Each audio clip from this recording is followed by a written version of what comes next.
Araw mga paps. Oh no! Ngayong araw na to, may gagawin tayo. Natapos na yung ating highball. Natapos na yung ating garage. So ngayon, time na para ilabas ko na itong mga ating alaga. So itong EG natin, namakat yung preno. So para sa mga newbie lang to sa mga bihasa, alam nyo na yan. So namakat, kahit na hindi na ako naka-handbrake no nakapark. Siguro mga almost 1 year din nakapark to dito na hindi gumagalaw, start lang. Hindi ko ginamit yung handbrake. Still, namakat pa rin.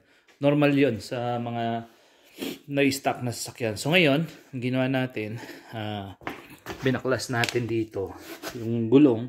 Andun, hinugasan ko na. Ito. Kasi nag-amag na rin. So yan.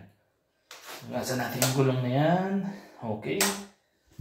So, paghugas niya, nabaklasan natin yung gulong. Ngayon, babaklasin natin itong brake drum. Itong brake drum na to, itong drum brake na to. So, ito yung pangbubukas natin. Anong size ba to? 12. Tama.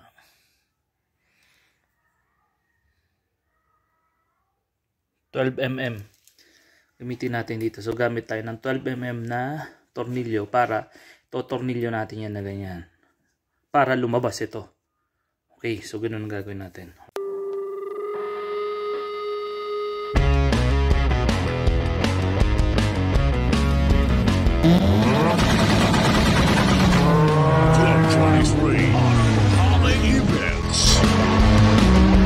Ikot-ikot mo lang na ganyan, Paps. Pansin mo ito, bumubuka na. Yan o. Kahit anong tornilyo, basta pumasok dyan. 12 tornilyo. Nga pala, ito yung hub-centric na nilagay ko. Para umupo dito yung gitna ng gulong, gitna ng rim. Kasi yung gitna ng rim, dapat pasok dito nakaupo yan Yan, sa in-between. Para, alam mo na, hindi magbitak. Additional safety.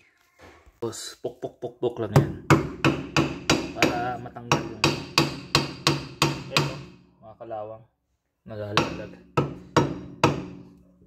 Dalawa pala yan, sorry, meron pa rito. Okay, so tornilyo rin natin para bumuka.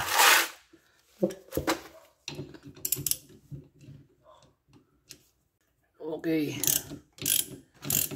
tayo na mas mahabang mas diretsong 12.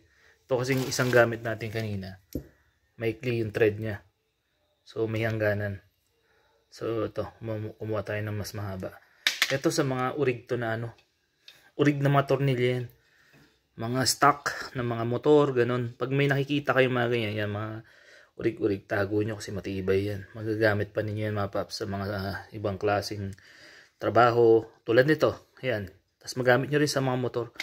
Kasi, sa sasakyan ninyo. Kasi ang problema sa mga, siyempre yung mga nabibili dito, may mga replacement naman ng mga tornilyo. Pero, malambot mga paps. Kung bibili ka naman ng urig, siyempre, may presyo urig ngayon, kung may nakikita kayong tornilyo ngayon, pulot-pulutin lang ninyo. Sayang pa. At least makatipid. Hindi ka nabibili ng ng tornilyo pag mangailangan ka. Paps, medyo kumawala na. Try natin hugutin. Yun grabe. Ano to? Milat-milat na rin So ngayon, ito. Grabe sa dumi Ayan kita nyo, Paps. Yan yung mga namakat-makat. So yan yung tatanggalin natin. Ayan, syempre, gagamit tayo ng liha. Tapos dito rin, liha-liha lang, tapos steel brush. Para all goods. Tapos, syempre, gamit tayo nito, brake cleaner. Yan. 280 yata to, 270. 250 pala. Yan. Kailangan nating gawin yan kasi pag pinabayaan natin na ganun, masisira na naman to. Kakakapalit ko lang to bago ko ginarahin ng todo. Yan. Gamit tayong steel brush. Ito. Brush mo lang yan.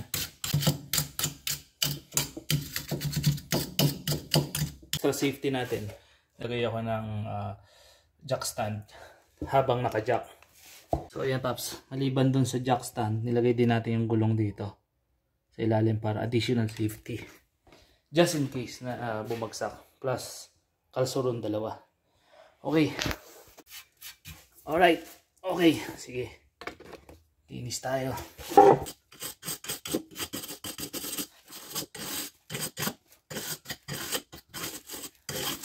Okay. So, nalinis na natin, Paps. Dumi-dumi, oh. Grabe, oh. Gamit naman tayo ng sandpaper. 100. Grit 100.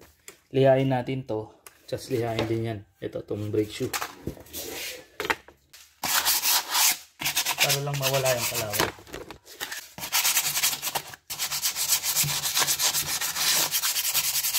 Paps. So, nalinis na natin. Nalihan na natin itong mga yan. Nalihan na rin natin ito. Malinis na. Tanggal ang kalawang at asbestos. So, ngayon, sprayan natin itong brake cleaner para kung may mga dumi pang natira dyan, malinisan talaga. Okay. Tapos, salpak na natin. Tapos, ganun din. Sa susunod na brake drum brake, ganun din ang proseso. So, dalawa lang naman ang drum brake ng Honda Civic. Hindi katulad ng, halimbawa, kapag yung iba kasi 4 disc brakes kino-convert na nila. So, ito, dalawa lang, likod. Yung harapan, pwede na natin bugahan diretso nito. Brake cleaner, para matanggal mga kalakalawang.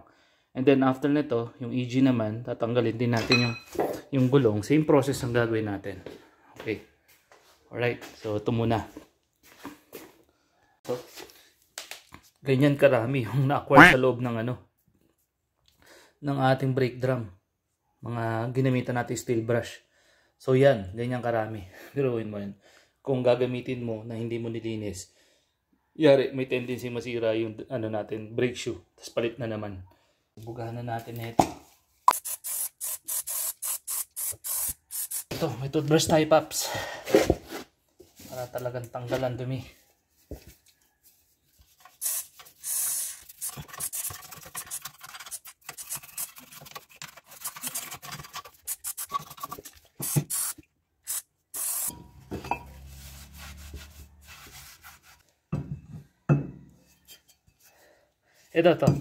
Ito yung pinaglalagyan natin ng tornilyo kanina. So habang tinotornilyo mo yan,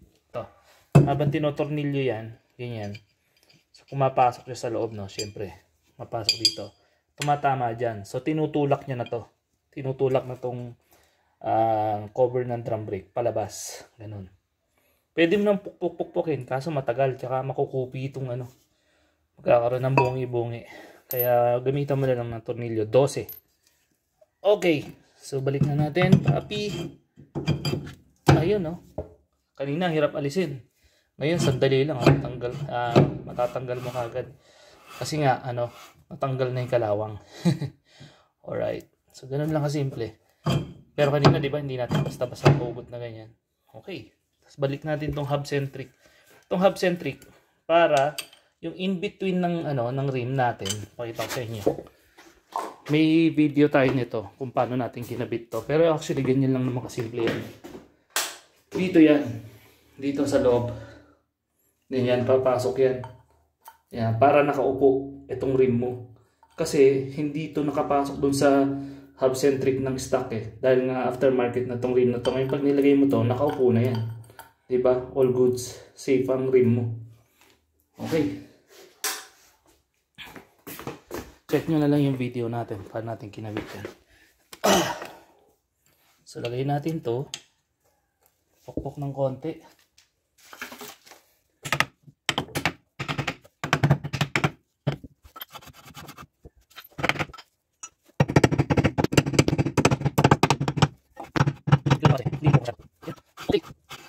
Yes, so kabit na natin yung gulong, Paps. Koma. Okay, tapos yung tornilyo.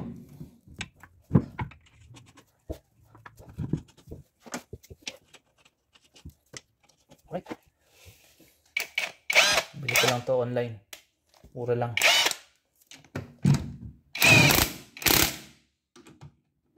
So sa paglagay ng tornilyo, Paps, inuna nyo dito, di ba? Inuna ko pala. sunod yun yung katapat niya. Ganon. Kumbaga tapat-tapat. Hindi yung ito. Ang purpose naman para maging equal yung ano niya, higpit.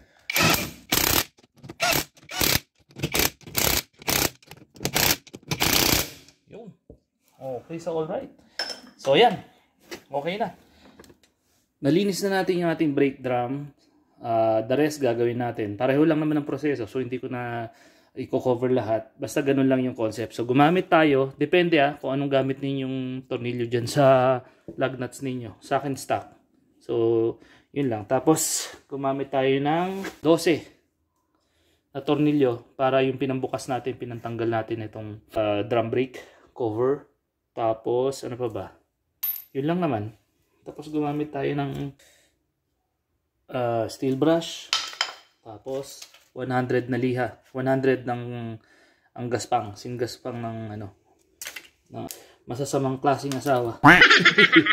Joke lang. Alright, so yun na mga paps. Ganun na. Natapos na natin.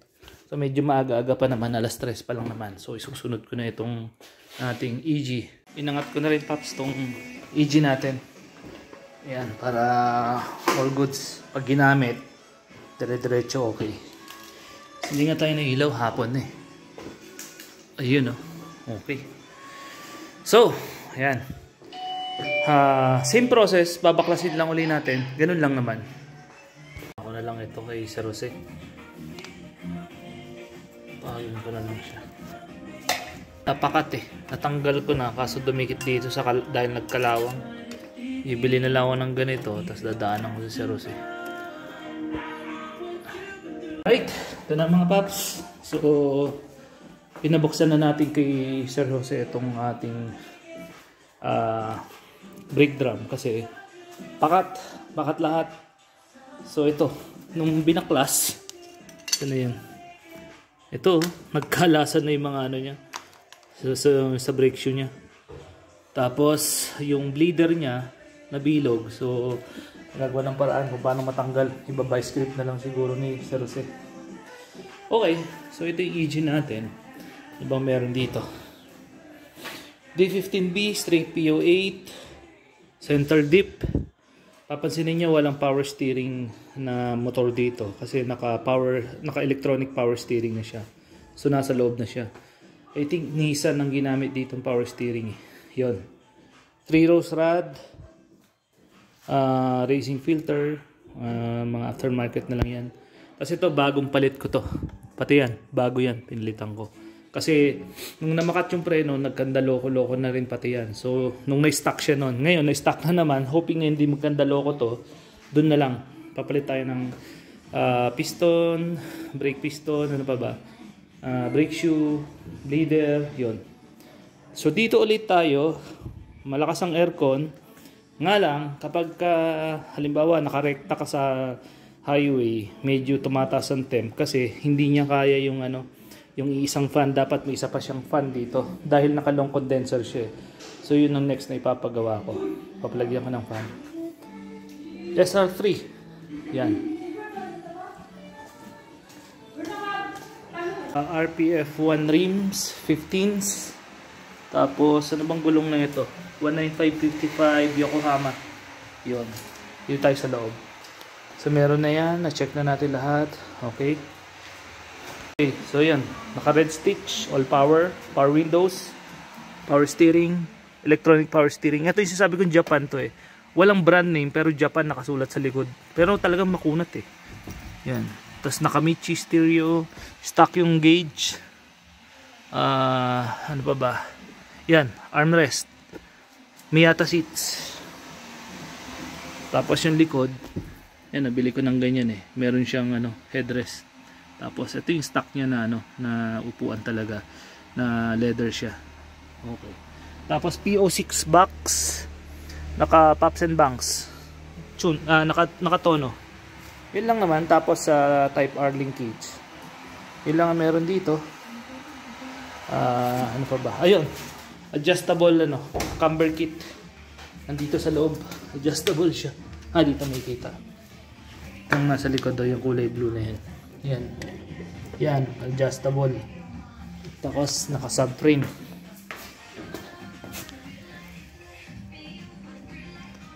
Okay. So hoping matanggal na ni Sir Jose yung bleeder. Ayun yun. Tindi. Kumapit. Nabilog na rin. Ito na mga paps. Pamingin tayo ng tulong kay Sir Jose. Pumili tayo na itong wheel cylinder assembly. Kasi yun nandito. Wala. Nabilog na't lahat. Hindi pa rin may labas yung bleeder. Ayan, no? So kinalas na. Tapos ito. Tanggal na yung mga asbestos niya. Bumili na rin tayo na to. Yan. Brake shoe. Tapos to. Tube ng brake kasi naputol na. Kinapit na ng kalawang. Alright. So yun. Ang ginawa ni Sir Jose. Pinaklas na tong cover na to. Yan. 17 yan. 17 ang ay 14 pala. Binaklas na para matanggal tong brake assembly na yan dahil pikado talaga. So yun, tapos nilinis yan ng gasolina. Okay, so kinalas na rin natin tong gulong, sinabon na rin natin. Ito naman yung kay Pulgoso. RPF 1 spoon.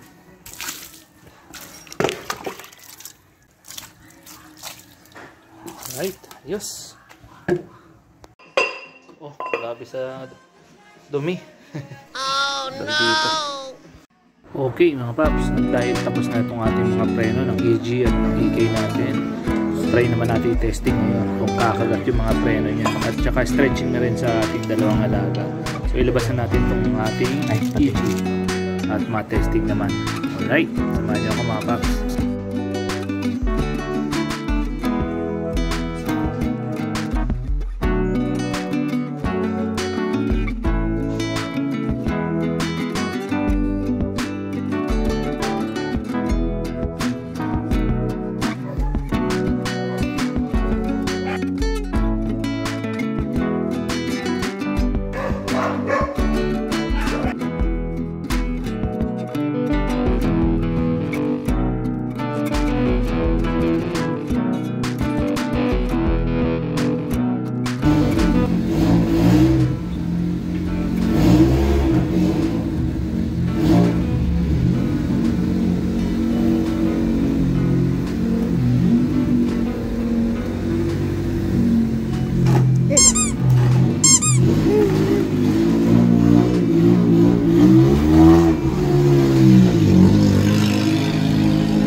Sige.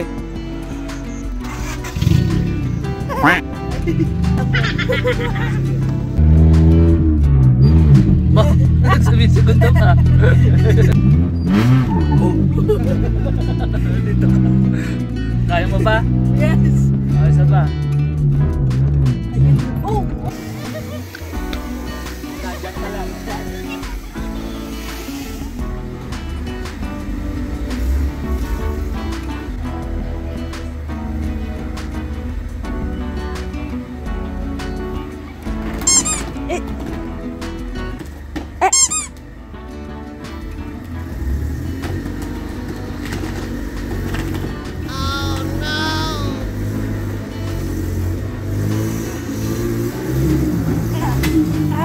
Bakit puro sayan?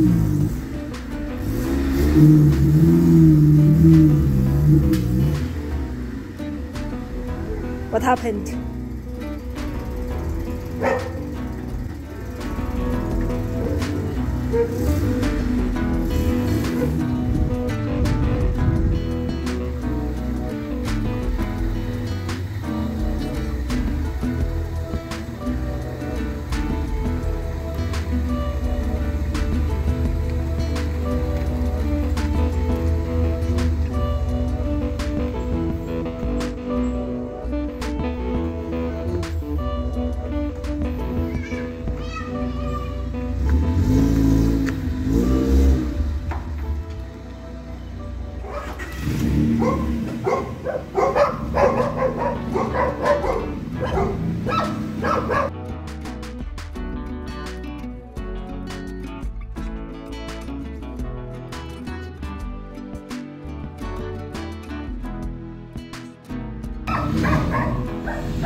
Kaingay.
Kung nagustuhan nyo itong video natin, syempre, dating gawin, like, comment, share, subscribe, and Papi Power.